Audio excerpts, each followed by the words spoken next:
Рассмотрим рисунок. Что мы видим? На каждой тарелке по 5 конфет. Сколько конфет на 3 тарелках?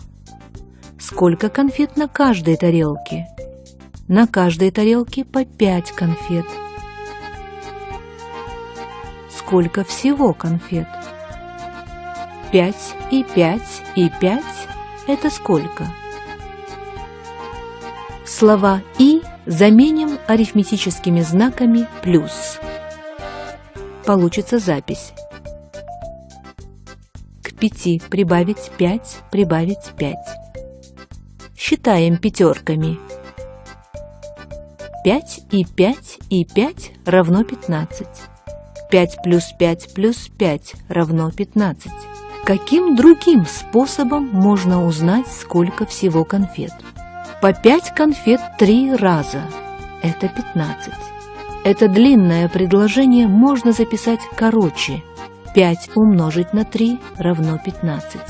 Читать это решение или запись надо так. 5 умножить на 3 получится 15. Ответ на вопрос задачи мы нашли 2 способами.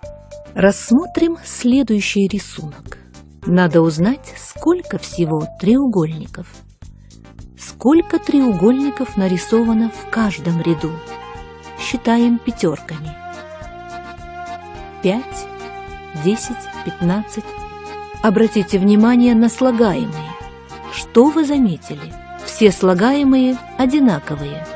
Сложение одинаковых слагаемых можно заменить действием умножения. Пишем слагаемые.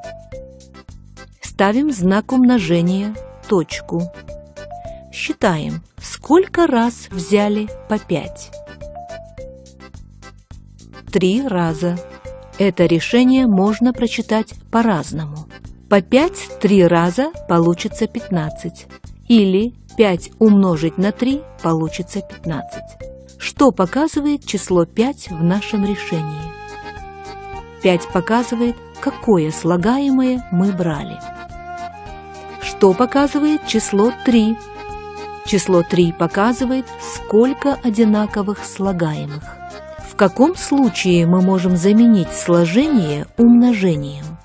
Если все слагаемые одинаковые. Какой вывод?